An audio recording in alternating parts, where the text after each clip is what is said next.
Hello friends, you're most welcome to my channel. I'm doing good and I also consider that you all are doing extremely well. So it's chapter number 5 which is on audit evidence. Audit evidence की बात आती है तो हम बात करते हैं ऐसे 500 सीरीज की. ओके तो यहाँ पर हम क्या करने वाले हैं, हम पर्टिकुलरली इस वीडियो में ऐसे 500 कंसिडर करेंगे. हम सिर्फ ऐसे 500 पढ़ेंगे. ये एक शॉर्ट वीडियो रहने वाली है.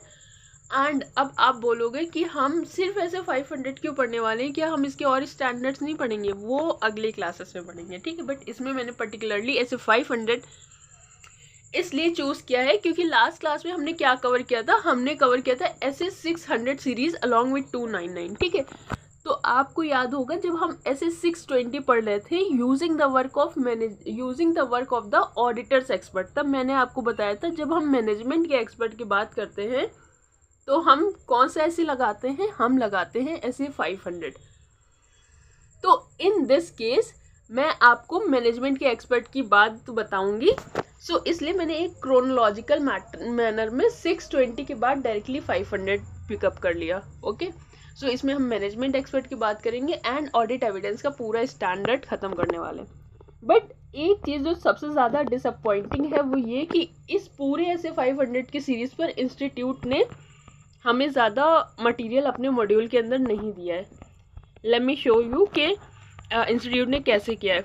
देखो ये ऐसे 500 यहाँ से स्टार्ट हुआ है. ये एक छोटा सा पैराग्राफ दिया, देन ये एक chart and they are done. देख रहे हो कितना छोटा सा दिया है चार्ट एंड बस यहाँ पर हमारा शुरू हो गया नेक्स्ट ऐसे. तो इतना एक पेज के चार्ट में क्या पूरा ऐसे ख़त्म हो जाता है? ऐसा तो नहीं है, ऐसे में तो और भी काफ़ी चीज़ें. तो इसके लिए मैंने आपको हैंड रिटन नोट्स बना दिए हैं, उससे हम कॉन्सेप्ट समझ लेंगे. एंड उसके बाद जितने भी क्वेश्चंस प्रीवियस ईयर में आए हुए हैं, क्योंकि अब मॉड्यूल में ज़्यादा क्वेश्चंस भी नहीं है, तो प्रीवियस ईयर के क्वेश्चंस एंड जो भी हमें लगता है, जो भी मैंने क्वेश्चंस चूज़ किए हैं वो मैं सारे आपको प्रैक्टिस सेशंस में लिखवा दूंगी, ठीक है. तो इसमें लिखने का काम मेरा और आपका ज़्यादा होने वाला है. कौन है अपन लिखेंगे, इतने दिन से तो लिख रहे हैं ना, और भी लिखेंगे. बट हाँ, इसके बाद में आप ये कह सकते हो कि आपको किसी और चीज़ को रेफ़र करने की ज़रूरत नहीं, क्योंकि मुझे बार बार स्टूडेंट्स मैसेज कर रहे हैं कि मुझे कुछ और रेफ़र करने की ज़रूरत है. तो इट्स क्लियरली नो. हम यहाँ पर ये सारा मॉड्यूल का कवर कर रहे हैं एंड उसके बाद हम पास्ट ईयर के कुछ क्वेश्चंस देख लेंगे और ज़्यादा आपको एक्स्ट्रा एफर्ट्स लगाने की ज़रूरत नहीं है. आपको सिर्फ करना ये है कि जो मैं करा रही हूँ उसको पूरी शिद्दत से करना है, ठीक है. उसको नहीं छोड़ना है और इधर उधर डाइवर्ट नहीं होना. एक लाइन में रहोगे ना तो चाहे कछुए की चाल भी चलो ना तो अपनी मंजिल तक पहुंच जाओगे. बट अगर इधर उधर डाइवर्ट होगे ना तो फिर बस डाइवर्ट होते ही रह जाओगे. So let's start with the essay 500 which is on audit evidence. Audit evidence. So it deals with the auditor's responsibility to design and perform audit procedure. Okay, audit procedure पर भी मैंने थोड़ा सा emphasize आपको base clear करने के लिए इस पर्टिकुलर वीडियो में कवर करूँगी. To obtain sufficient appropriate audit evidence. अब आपको पता है कि sufficient क्या होता है, आपको ये भी पता है कि appropriate क्या होता है. Sufficient is about the quantity and appropriateness is about the quality of audit evidence, ठीक है. तो मुझे quantity भी चाहिए, appropriateness भी चाहिए, मतलब quality भी चाहिए. To be able to draw reasonable conclusion. Reasonable conclusion पर इस पर्टिकुलर वर्ड पर भी हमने बात की है कि रीजनेबल कंक्लूजन क्या होता है. The conclusion which is not absolute true and fair view, not true and correct view. Okay, on which to base the auditor's opinion, जिस पर ऑडिटर का ओपिनियन बेस होता है. It also explain what constitute audit evidence in an audit of financial statement. अब ये बताता है कि ऑडिट एविडेंस क्या है. अभी तक तुम पढ़ रहे थे ऑडिट एविडेंस ऑब्टेन करो, sufficient appropriate audit evidence obtain करो, रीजनेबल कंक्लूजन ड्रॉ करो. बट ऑडिट एविडेंस एक्चुअली में है क्या? तो यहाँ पर ऐसे 500 हमें गाइड करता है एंड कहता है audit evidence is the information use by the auditor in arriving at the conclusion on which the auditor's opinion is based. Perfect. Audit evidence एक ऐसी इंफॉर्मेशन है जिसको लेकर आप ऑडिट करते हो एंड अपने ओपिनियन पर पहुँचने के लिए एक कंक्लूजन ड्रॉ करते हो, whether the entity's financial statements are correct or not, ठीक है. They are able to show true and fair view or not, ये सारी चीज़ें आप कैसे पता करते हो? जब तक आपको ऑडिट एविडेंस नहीं मिलेंगे, until you won't be able to draw any conclusion. ठीक है, तो it includes both information contained in the accounting records underlying the financial information and other information। जिस तरह की भी इंफॉर्मेशन है, चाहे वो अकाउंटिंग इंफॉर्मेशन हो या उस पर्टिकुलर एंटिटी से रिलेटेड अदर इंफॉर्मेशन हो, वो सारी इंफॉर्मेशन हम ऑडिट एविडेंस के अंदर कंसिडर करते हैं। अदर इंफॉर्मेशन कौन सी होती है, ये मैंने आपको एग्जाम्पल दिया था जब हम पढ़ रहे थे EOM पैरा। ठीक है, EOM एंड OM पैरा, तो मैंने इसकी आपको एग्जांपल दी थी कि अदर इन्फॉर्मेशन क्या हो सकती है। ठीक है, एक बार कॉपी पलटो एंड उस पर जाओ। I want you to check it on your own. Okay, so let's move forward. यहाँ पर देखो जो चार्ट दिया है इसको हम कवर कर लेते हैं एंड उसके बाद हम चलते हैं अपने हैंड रिटन नोट्स पर, वहीं से हम पढ़ाई करेंगे आज। ऐसे 500, first of all it talks about the scope, then objective, then what is the information to be used as audit evidence and what are the audit procedures to obtain audit evidence, then inconsistency or doubt over the reliability of audit evidence। अब reliability क्या होता है ये भी हम पढ़ने वाले हैं। okay, so what's the scope of this particular essay? This essay deals with the auditor's responsibility to design and perform audit procedure, पढ़ चुके हैं, to obtain sufficient appropriate audit evidence, okay, to be able to draw reasonable conclusions on the basis of which the auditor's opinion is based। ठीक है, हमें कुछ ऐसी information मिलने वाली है जिसके बेसिस पर हम रीजनेबल कंक्लूजन ड्रॉ करेंगे टू बेस आवर ओपिनियन। ठीक है, हम अपना ओपिनियन देंगे कि मॉडिफाइड ओपिनियन है या फिर हमारा अनमॉडिफाइड ओपिनियन है। ओके, मॉडिफाइड ओपिनियन में 3 टाइप्स के अदर ओपिनियन होते हैं, वो सब मैंने कवर कर लिया। This SA is applicable to all the audit evidence obtain during the course of audit. हर तरह के ऑडिट एविडेंस पे ये ऐसे एप्लीकेबल होता है।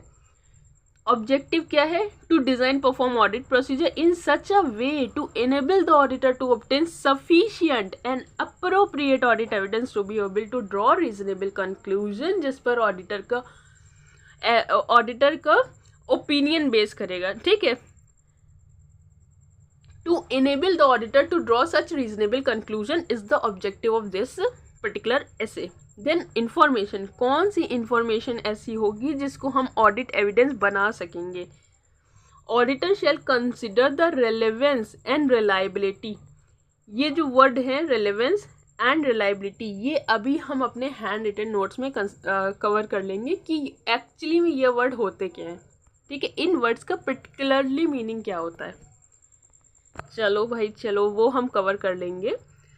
Of the information to be used as audit evidence, okay, reliability and relevance of the information to be used as audit evidence. Then information from the management expert is used. The auditor shall evaluate the competence objectivity। हमने जब पढ़ा था अपना कौन सा SS 620, उसमें हमने क्या कहा था? competence, capability and objectivity। यहाँ पर क्या बोल रहे हैं? competence, objectivity. ठीक है, एक वर्ड और इंस्टीट्यूट ने यहाँ पर मिस किया है, वो होता है स्किल। ठीक है, of the expert, appropriateness of the expert work when using information produced by the entity and the auditor shell evaluate the reliability, completeness accuracy of the information. ठीक है, हमें क्या इवेलुएट करना पड़ेगा? रिलायबिलिटी, कंप्लीटनेस, एक्यूरेसी हमें evaluate करना पड़ेगा for the purpose of considering the appropriateness of the expert work। चलो ठीक है, ये भी कर लेंगे। ये हम वैसे भी मैक्सिमम पढ़ चुके हैं, बस थोड़ा कुछ पोर्शन है, 20% तक का पोर्शन हमें और कवर करना है, rest we have already covered. Then audit procedures to be obtain as audit evidence. कौन कौन सी प्रोसीजर्स हम लगाते हैं to obtain audit procedure? RAP, risk assessment procedure, further audit procedure. Further audit procedure में TOC TOD दोनों आते हैं, TOC and substantive procedure means TOD। Okay, then inconsistency of doubt over reliability of financial statement. The auditor shall determine what modification addition to the audit procedures are necessary to resolve the matter। ऐसे कौन से modifications और addition हैं that are necessary to resolve the matter and shall consider the effect of the matter on the other aspects of the audit. These are the inconsistency or doubt over the reliability of audit evidence. ठीक है, बस ये इतना सा है और chart खत्म. अभी हम चलते हैं अपने हैंड रिटन चार्ट की तरफ एंड उससे सब कुछ पढ़ते हैं बाकी. So here we came to audit evidence SA 500. This is our hand written chart जहाँ पर हम audit evidence कवर करने वाले हैं. ठीक है, और इस चार्ट में मैंने जितनी भी चीज़ें मेंशन किए हैं दे आर ऑल परफेक्ट, क्योंकि इसमें आपको सिर्फ उतने वर्ड्स मिलेंगे. मैंने एकदम जैसे होता नहीं कि तराजू पर तौल कर वर्ड्स लिखे, मैंने वैसा ही इस हैंड रिटन चार्ट में, मतलब एक भी मैंने वर्ड एक्स्ट्रा नहीं लिखा है यहाँ पर. So you can obviously rely on the audit evidence what I am giving. Okay, so let's start with the SA 500. Audit evidence. Audit evidence may be defined as the information used by the auditor in arriving at the conclusion on which the auditor's opinion is based. These are 3 lines and अगर आपको कहीं audit evidence के बारे में लिखना है बस आप इतना से लिख दोगे and you are done with it. वैसे भी हमारे फाइनल लेवल पर कोई हमसे ये नहीं पूछता कि ऑडिट एविडेंस क्या है, but still for the sake of giving a brief अगर आप लिख दोगे ये 3 लाइन तो इट्स बेटर. ठीक है, अगर इस तरह का कोई क्वेश्चन आता है, ठीक है, उसकी भी तो पॉसिबिलिटी इतनी कम होती है, ऐसे 500 कम आता है हमारे क्वेश्चन हमारे एग्जाम के अंदर. So audit evidence may be defined as the information used by the auditor in arriving at the conclusion. Conclusion ही तो हमें draw करना है on which the auditor's opinion is based. हमें अपना opinion ही तो फॉर्म करने के लिए conclusion draw करना है and वो conclusion हम कैसे draw करते हैं, कुछ information लेते हैं और उस information का नाम होता है audit evidence. तो ये information होती हैं 2 तरह की. ठीक है, ऑडिट एविडेंस 2 तरह के होते हैं. First information contain in accounting records and then other information. हमने पढ़ा था कि 2 तरह की इन्फॉर्मेशन होती हैं अभी वो छोटे वाले पैराग्राफ के अंदर मॉड्यूल में. तो 2 तरह की इन्फॉर्मेशन होती हैं, एक अकाउंटिंग रिकॉर्ड्स की and other information. Accounting records की इन्फॉर्मेशन क्या होती हैं? इट इज़ जस्ट लाइक यहाँ पर मैंने एग्जाम्पल दिया है, जर्नल एंट्री अकाउंटिंग रिकॉर्ड की information, document bill accounting record की इन्फॉर्मेशन. एक आध और एग्जाम्पल इफ़ यू वांट आप यहीं पर लिख लो. कोई कॉन्ट्रैक्ट्स होते हैं, ठीक है, जो कॉन्ट्रैक्ट्स हैं वो भी हमारे लिए ऑडिट एविडेंस बनते हैं, वो भी अकाउंटिंग रिकॉर्ड है. लेजर है, कॉस्ट एलोकेशन शीट जो बनाते हैं हम, किसी तरह का कंप्यूटेशन रिकन्सिलिएशन डिस्क्लोजर कुछ भी बनाते हैं, वो सारी अकाउंटिंग इन्फॉर्मेशन है. ठीक है, देन बात आती है अदर इन्फॉर्मेशन की. तो यहाँ पर मैंने 2 एग्जाम्पल लिखे हैं, minutes and external conformation. Okay, जो हमारे मिनट्स होते हैं वो अकाउंटिंग इन्फॉर्मेशन नहीं होते बट स्टिल ऑडिट एविडेंस तो होते हैं ना. हम मिनट से काफ़ी इन्फॉर्मेशन कलेक्ट करते हैं अपने ओपिनियन को फॉर्म करने के लिए, तो ये होते हैं हमारे other information. Then external confirmation. क्या एक्सटर्नल कन्फर्मेशन अकाउंटिंग इन्फॉर्मेशन होते हैं? नहीं, कहीं अकाउंट्स में नहीं लिखा होता बट स्टिल हम इसको कंसिडर करते हैं एज आवर ऑडिट एविडेंस. तो एक्सटर्नल इंफॉर्मेशन जो एक्सटर्नल कन्फर्मेशन होती हैं वो भी हमारी अदर इन्फॉर्मेशन के अंदर कवर होती हैं and it is also an audit evidence. यहाँ पर एक और एग्जाम्पल लिख लो, इंटरनल कंट्रोल. इंटरनल कंट्रोल भी कभी हमारा अकाउंटिंग रिकॉर्ड्स का पार्ट नहीं होता. ठीक है, कभी हम अकाउंटिंग रिकॉर्ड में ये नहीं लिखते कि इंटरनल कंट्रोल स्ट्रॉन्ग है नहीं है, but still it is a sound audit evidence. हमारे लिए बहुत काम का होता है. इंटरनल कंट्रोल की इफेक्टिवनेस भी हम प्रॉपरली चेक करते हैं, ये भी हमारे लिए ऑडिट एविडेंस है. Then types of audit evidence. There are 2 types of audit evidence, based on nature and based on source. ठीक है, first is visual, oral and documentary. Visual मतलब जो हमें सामने दिख रहा है, कुछ हमें बताया गया एंड कुछ हमें इन राइटिंग मिला. तो ये तीनों भी हमारे ऑडिट एविडेंस हैं based upon nature. Then internal and external. जो हमारे इंटरनल, देखो यहाँ पर मैं आपको बता दूँ, जो हमारे डॉक्यूमेंट्री एविडेंस होते हैं वो सबसे ज़्यादा रिलायबल होते हैं बेस्ड अपॉन नेचर के अंदर. देन बेस्ड अपॉन सोर्स, इसमें हमें इंटरनल एंड एक्सटर्नल 2 कैटेगरी में हम ऑडिट एविडेंस को डिवाइड करते हैं.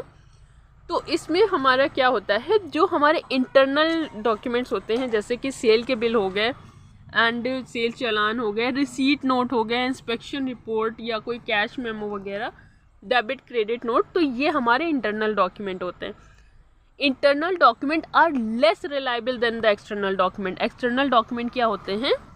एक्सटर्नल एविडेंस हम कह सकते हैं परचेज इनवॉइस को, सप्लायर का चालान को, फॉरवर्डिंग नोट और फॉरवर्डिंग नोट एंड जो डेबिट क्रेडिट नोट किसी और पार्टी से आ रहे होते हैं, मतलब कि हमारे सप्लायर से आ रहे होते हैं, कोई कंफर्मेशन रिक्वेस्ट होती है, वो सब हमारे लिए एक्सटर्नल सोर्स का काम करते हैं। ठीक है, तो types of audit evidence nature and source के कैटेगरी में हमने डिवाइड कर दिया। एंड यहाँ पर जो एक्सटर्नल कंफर्मेशन होते हैं, जो मतलब एक्सटर्नल सोर्स से हमें इंफॉर्मेशन मिलती है, वो ज़्यादा रिलायबल होती है। मतलब बेस्ड अपॉन नेचर में documentary evidence are more reliable and based upon source में external confirmations are more reliable. Then method of obtaining audit evidence. तो ऑडिट एविडेंस ऑब्टेन करने की मेथड क्या होती हैं? There are few methods I have recorded along with the examples. Observation, reperformance inspection, confirmation, analytical procedure, inquiry and written representation. These are the methods of obtaining audit evidence. Observation मतलब कि जब हम inventory count को observe करते हैं, ठीक है, inventory physical inventory count करते हैं, फिजिकल वेरिफिकेशन करते हैं, these are covered in the observation.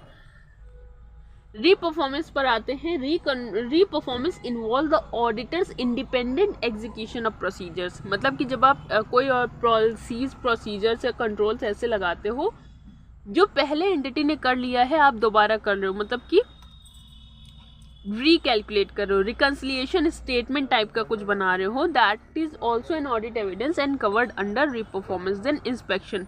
Inspection किसका? टीओसी का, टेस्ट ऑफ कंट्रोल का। सारा इंस्पेक्शन किस में लगता है? ऑडिट टेस्ट ऑफ कंट्रोल का जो भी हम इंस्पेक्शन करते हैं वो सब हमारा ऑडिट एविडेंस के अंदर कवर होता है। कंफर्मेशन, ऐसे 501 के अंदर हम जो भी एक्सटर्नल कंफर्मेशन कलेक्ट करते हैं वो सारा हमारा किस में कवर होता है? वो ऑडिट एविडेंस के अंदर आता है। जब हम एनालिसिस करते हैं प्रीवियस ईयर का करंट ईयर से एंड करंट ईयर का बजटेड का करंट ईयर के स्टैंडर्ड से, तो वो सारी प्रोसीजर्स किस में कवर होती हैं? वो सारी प्रोसीजर एनालिटिकल प्रोसीजर्स में कवर होती हैं। Then inquiry. इंक्वायरी किसकी? एम्प्लॉय की। एम्प्लॉय से कुछ पूछना है, या नॉलेजेबल पर्सनल, जो भी हमारे एंटिटी के स्टाफ हैं, ऑडिटी के स्टाफ हैं, मतलब क्लाइंट के यहाँ जो भी हमारे स्टाफ है, हमने उससे इंक्वायरी किया डिफरेंट एस्पेक्ट पर, तो उससे क्या होता है? वो हमारा ऑडिट एविडेंस स्ट्रॉन्ग करते हैं। ठीक है, वो हमें बताते हैं कि एक्चुअली में क्या चल रहा है एंटिटी के ऑपरेशन के अंदर and so on. Then written representation. Written representation is an statement to management. जब हम मैनेजमेंट से लेते हैं रिटन रिप्रेजेंटेशन, मैनेजमेंट हमको लिख कर देता है दैट कि ऐसा ऐसा हमारे यहाँ हो रहा है, कोई डिस्क्रिपेंसी मिली, हमने उनसे बोला कि आपके इंटरनल कंट्रोल में या आपके एंटिटी के अंदर ये डिस्क्रिपेंसी मुझे मिली है, ठीक है, तो वो हमें लिख कर देते हैं कि नहीं हमारे यहाँ पर ऐसी डिस्क्रिपेंसी नहीं है, तो उसको हम क्या बोलते हैं? Written representation. यहाँ पे धोखे से लिख गया है statement to management, statement by management. जब मैनेजमेंट हमको स्टेटमेंट देता है उसको हम बोलते हैं रिटन रिप्रेजेंटेशन, इसको बाय कर लेना। ओके, रिटन रिप्रेजेंटेशन जब मैनेजमेंट हमें कोई रिप्रेजेंटेशन देता है। देन मैंने आपको बोला था that we will discuss relevance and reliability of audit evidence. तो देखो इस वर्ड पर मैंने एम्फेसाइज किया है, what is relevant for the purpose of our audit evidence and what is the reliability. कौन से डॉक्यूमेंट ऐसे हैं जिनके रिलायबिलिटी हमें एज अपने ऑडिट एविडेंस के लिए कंसिडर करनी चाहिए? तो relevant, different set of audit evidence are performed to obtain audit evidence। हाँ, different set of okay, यहाँ पर आप इसे काट के इसको कर लो ऑडिट प्रोसीजर्स, ये गलत लिखा है। different set of audit procedures are performed to obtain audit evidence। now it's fine। okay, इसको काट के आप लोग लिख दो यहाँ पर audit procedures। so different set of audit procedures are performed to obtain audit evidence that are relevant for verifying specific assertions। सबसे पहले हम जो अपनी प्लानिंग करते हैं उसके बाद में हम assertions फॉर्म करते हैं, तो ऐसे ऑडिट एविडेंस जो हमारी assertions को सेटिस्फाई करें वही ऑडिट एविडेंस हमारे लिए रेलेवेंट होते हैं। उसके अलावा जितने ऑडिट एविडेंस हैं वो हमारे लिए रेलेवेंट नहीं है। Okay, this is the relevance of audit evidence. Then reliability पर आते हैं। What is reliability? What is reliability for audit evidence? Reliability of audit evidence increase, कब बढ़ जाती है हमारी reliability? When we obtain it from the independent source, ऐसा source which is independent to the entity. Entity से अलग है, हमारी क्लाइंट ऑडिट मतलब ऑडिटी से अलग है, तो ऐसा सोर्स हमारे लिए ऑडिट एविडेंस को रिलायबल बना देता है।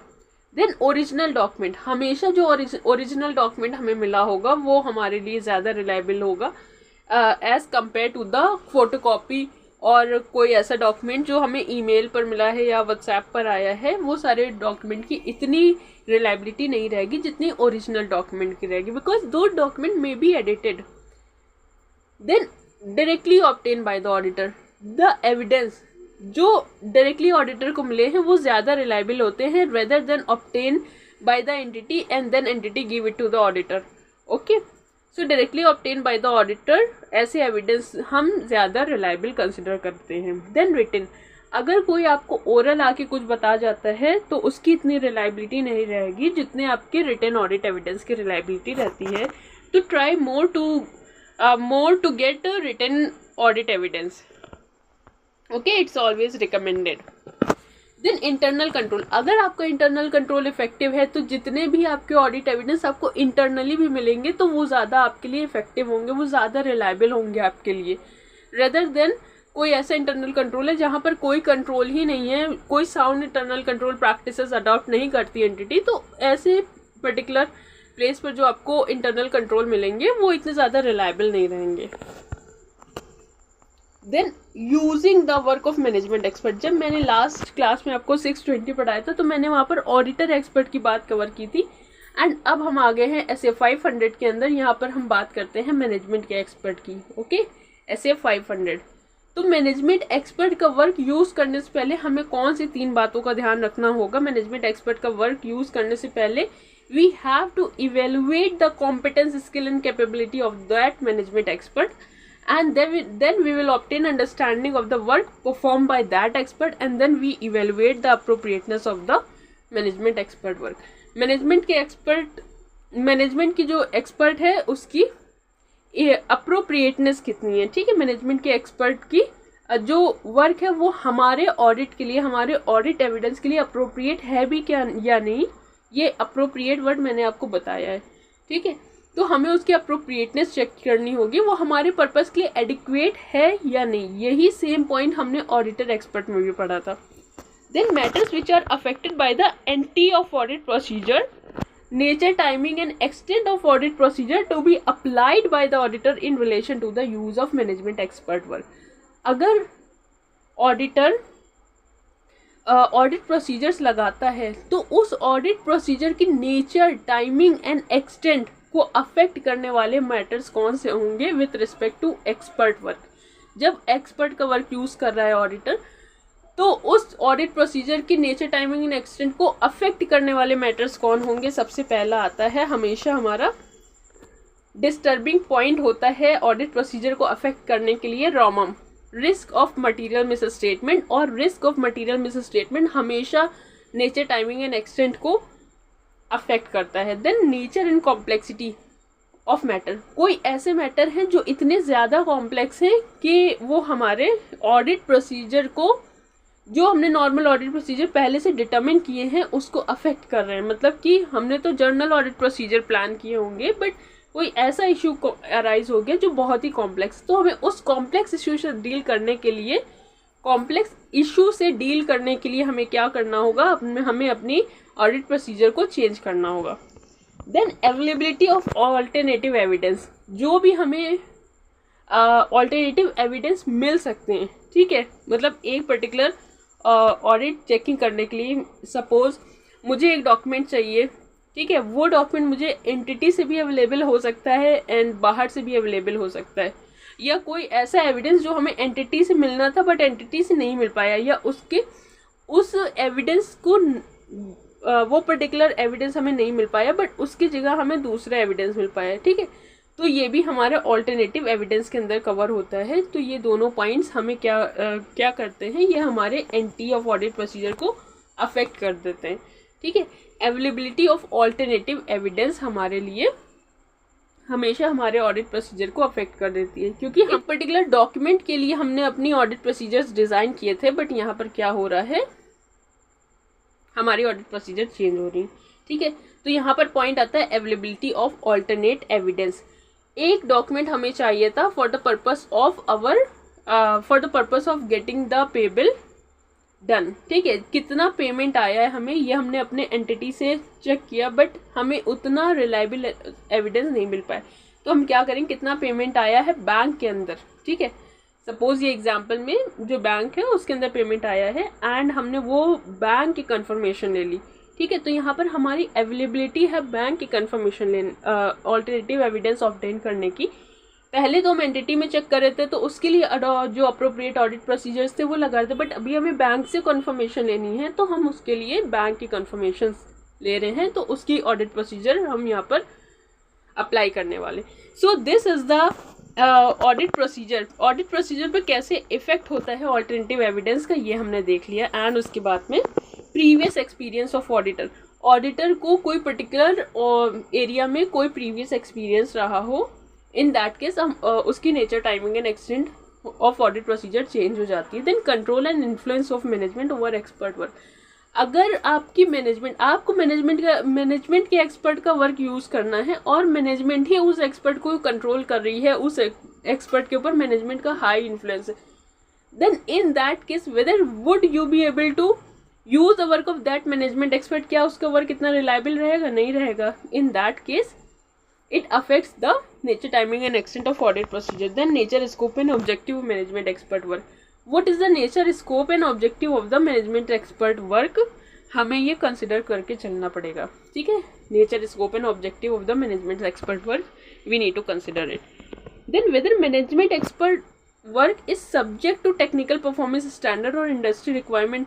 क्या मैनेजमेंट एक्सपर्ट का वर्क टेक्निकल परफॉर्मेंस स्टैंडर्ड पे खरा उतरता है या नहीं, इंडस्ट्री की रिक्वायरमेंट मीट करता है या नहीं, ये भी हमारी एंटी ऑफ ऑडिट प्रोसीजर को चेंज करने वाला है। Then relevance and reasonableness, relevant है वो वर्क हमारे लिए, मतलब एडिक्वेट है for the purpose of my audit, उस मैनेजमेंट एक्सपर्ट का work for the purpose of my audit relevant है भी या नहीं। देन उसकी रीजनेबलनेस क्या है, सोर्स, उसने जब अपना एक्सपर्ट वर्क परफॉर्म किया तो उसने किन किन सोर्स से डेटा मंगाया था, क्या अजम्पशंस उसने फॉर्म किए, क्या मेथड्स उसने अप्लाई किए और क्या उसकी फाइंडिंग्स रही हैं ड्यूरिंग दैट एक्सपर्ट वर्क, ठीक है। मैनेजमेंट के एक्सपर्ट की क्या सोर्स डेटा रहा है, क्या अजम्पशंस रही हैं, मेथड क्या रही हैं, फाइंडिंग्स क्या क्या रही हैं, हमें उसकी रेलेवेंस एंड रीजनेबलनेस भी चेक करनी होगी। और उसकी रेलेवेंस एंड रीजनेबलनेस हमारे एंटी ऑफ ऑडिट प्रोसीजर को अफेक्ट कर देगी, ठीक है। So this is an important question, let's recall it again. First is ROMM, then nature and complexity of the matter. ROMM, nature and complexity of the matter, then alternative evidence हमारे लिए जो available हो सकते हैं, then previous experience of auditor, then control and influence of management. Recall these 5 points. In fact, first 4 points, there are 8 points, so I divided into 2 parts. First 4 point, Roman, nature and complexity of matter, availability of audit evidence, alternate evidence, availability of alternate evidence, and previous experience of auditor. Again, come with me. Roman, nature and complexity of matter. Roman, nature and complexity of matter, availability of alternative information, and previous experience of auditor. Then last 4 point, control and influence of the management over management expert work. Control and influence of the management over management expert work. Nature, scope and objective of the management expert work. Then whether the management expert is subject to technical performance standards or industry requirement, and relevance and reliability of source data, assumptions and method. Relevance and reliability or relevance and reasonableness of source data, assumption, methods and findings. Again, come with me. Control and influence of the management over management expert work. Nature, scope and objective of the management expert work. Control and influence, nature, scope and objective, whether management expert is subject to technical performance standard or industry requirement. Then relevance and reasonableness of source data, assumption, methods and findings. Again, come with me. All 8 points. Romum, nature and complexity of the matter, availability of alternative evidence, previous experience of auditor. Okay, then last 4 point, control and influence by the management over management expert work, nature, scope and objective of the management expert work, the technical performance standards or industry requirement, then source data assumption, methods and finding. Again, ROMM, nature and complexity of matter, availability of alternative evidence, previous experience of auditor, control and influence of management. Then NSO, nature, scope and objective of management expert work, whether the management expert work is subject to technical performance standard or industry requirement. And then relevance and reliability of the source data, assumptions, methods and findings. अभी भी अगर कोई बच्चा जिसको recall नहीं हो रहा है, then pause the video, learn it and then move forward. Okay, so we are going to the last part, जहाँ पर हमने बोला था कि ऑडिट प्रोसीजर्स क्या रहती हैं. तो ऑडिट प्रोसीजर, जब हम रिस्क प्रोसीजर्स की बात करें तो दो तरह की प्रोसीजर्स होती हैं to obtain audit evidence. First is RAP and then FAP. Okay, RAP and then FAP. RAP में आइडेंटिफाई एंड असेस हमको रॉमम करना होता है. हमें रैप में रिस्क असेसमेंट प्रोसीजर में क्या करना होता है, रॉमम को आइडेंटिफाई और असेस करना होता है. फैप के अंदर क्या करना होता है, टीओसी टीओडी. टीओसी को कहते हैं कंप्लायंस प्रोसीजर, टीओडी को कहते हैं सब्सटेंटिव प्रोसीजर्स. टीओसी में हम क्या चेक करते हैं, टीओसी में हम operating effectiveness of IC check करते हैं. हम टीओसी में इंटरनल कंट्रोल की ऑपरेटिंग इफेक्टिवनेस चेक करते हैं. देखो ये एक एडिशनल पॉइंट है जो मैंने यहाँ पर लिख दिया. It will help you to understand every time जहाँ पर टीओसी दिखे. ठीक है, तो operating effectiveness of internal control we check in TOC. Then TOD, TOD में हम क्या करते हैं, verification, vouching, then analytical procedure. ये मैंने आपको पहले भी नोट्स के अंदर लिख कर दिया है. ठीक है, दोबारा यहाँ पर लिख दिया. टीओडी में हम क्या चेक करते हैं, verification, vouching and analytical procedure. These are the example of test of details.